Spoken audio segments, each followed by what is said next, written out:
What's up, guys? I'm Dominic with Budget Plants, and today we are talking about street trees.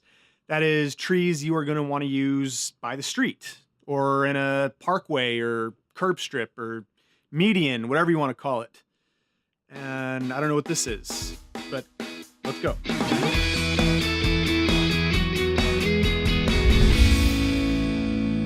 Okay, our first awesome tree that we're going to talk about today is the Geijera parviflora, commonly known as Australian willow.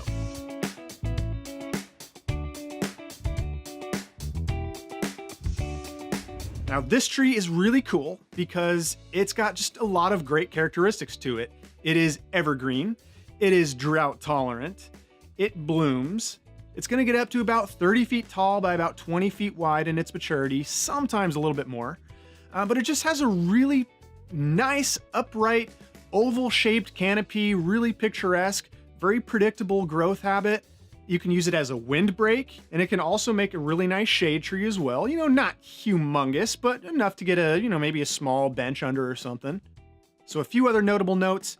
It is very drought tolerant once established, so you can definitely use this in with, a southwestern type of landscape, or even a California native type of landscape if you're not a purist.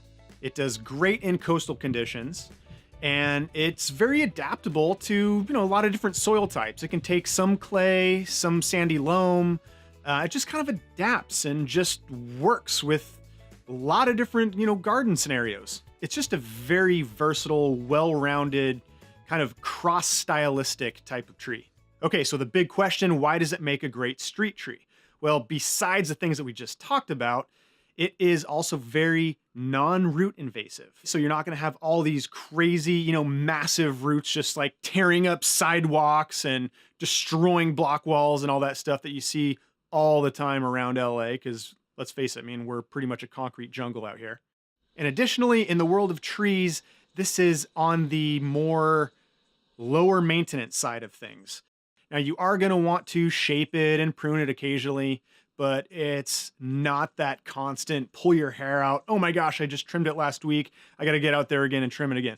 No, this is a much more easier tree to deal with than many, many others. Granted, all trees do drop stuff, so if you're wanting a zero mess tree, then don't plant a tree. Okay, the next awesome tree we're going to talk about is the Tristania conferta, and that's commonly known as Brisbane Box.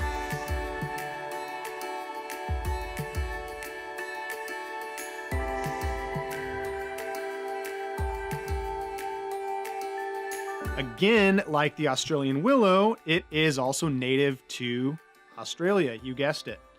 Kind of the northeastern part, Queensland, that whole area. Now, this tree is just all around fantastic. You can use Tristania as a single specimen tree for shade or screening, or in a cluster to kind of create a grove-like effect. So it's pretty versatile. It's gonna get about 30 to 40 feet tall by about 20, 25 feet wide. So it is gonna stay more column-like, more cylindrical. It's got a very predictable upright growth habit. Now, the bark on the Tristania is where it's at. It's just this beautiful kind of scaly, peely, reddish, coppery tones that peel off and reveals different colors. It's just this super, super cool thing that makes each tree really unique, and I just love it. The foliage is gorgeous. It's light and airy and wonderful. The leaves are ovate, medium green, and of course you have that contrasting against the bark. It's just an awesome tree. But of course we want to talk about the attributes that makes this tree awesome to use for a street tree. And again, like the Australian willow, it's very drought tolerant once established, and it's fairly low maintenance. It's fairly disease resistant, it's seacoast tolerant, and it's pretty adaptable to most soil types. And it's also very non-root invasive, just like the Australian willow. So, they have these commonalities to them, these similar attributes that make them a really good street tree. Now, I'm gonna rip on one tree for a second, if you guys don't mind, that I see a lot as a street tree. And, it's not so much a rip on the tree itself, more so as the planner or architect that designed it to be used as a street tree, and that's the Magnolia grandiflora, or southern magnolia.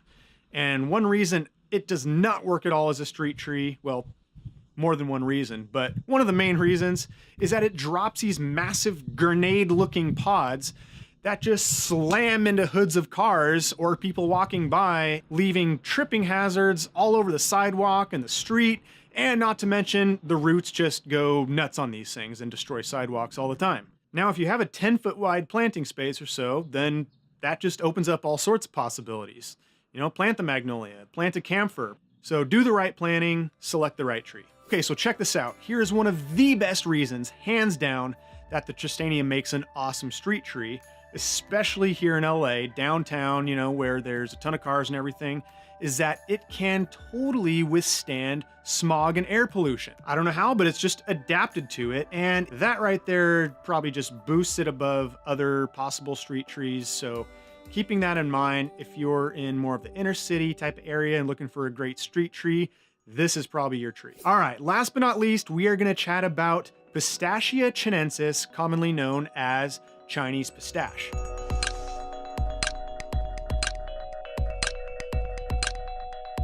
Now, the Chinese pistache is different from the other two that we talked about in that it is deciduous, meaning it's going to lose all its leaves in the fall. But the cool thing about that is that it gives you amazing fall color. Golds, oranges, yellows, reds. I mean, this thing turns colors. It is so vibrant. It is amazing, and you gotta wear sunglasses if you're staring at this thing in the fall because it is just a showstopper. And it's actually my mom's favorite tree, and my folks have it in their backyard and they love it. And they're using it as just a small shade tree or accent tree, something that's gonna give them a little bit of screening, a little bit of shade, but then they have this gorgeous, you know, golden orange fall backdrop to look at in the cool months. So it's just a super, super cool tree. Now, there is a catch to deciduous trees, is that they are gonna require obviously a little heavier maintenance. There's gonna be leaf litter cleanup, and but you know, that's just a fact of life. There's a give and take. You get this beautiful, amazing fall color tree and maybe a little bit more cleanup, but is it worth it? I don't know. You guys are gonna have to decide that. Now, the Chinese pistache, like the Australian willow and the Brisbane box, is also fairly drought tolerant once established. It's gonna get about 25 feet tall by about 25 feet wide. The root system is very non-invasive, so feel free to plant it, you know, in those parkways and curb strips. So since we're talking about trees being planted in close proximity to concrete, it's also worth chatting a little bit about root control. So root barriers are always a good idea to kind of direct downward motion of roots. Now, the other way you can kind of control roots is by doing a deep watering system. And when you water, the water goes down into these pipes and seeps down to the base of the tree's root ball rather than sitting at the surface, and it just encourages the roots to move downward to where the water is. Now you can definitely do a DIY one where you just go buy some 4-inch PVC, drill some holes in it, throw some gravel in the pipe, and cut it off at the top of the surface, and boom, you have a deep watering pipe. So two really good methods to keep roots moving downward and away from destroying hardscape surfaces. Now, if I am being pressed into selecting one of these three trees, by default, I think I'm gonna go with the Tristania. You know, I just think it has a little bit more of an edge over the other two just by its versatility and characteristics and attributes. You know, it's drought tolerant, disease resistant, evergreen, low maintenance, beautiful airy foliage, attractive bark, great structure. It's got flowers, but it's not too big of a mess, and it's air pollution resistant and seacoast tolerant. And I mean, it's just like everything that you would want in a tree in this one tree. It's amazing. So I hope you guys really enjoyed the video and you were able to glean some information to kind of help base your decision on which tree is going to be most appropriate for your landscape project.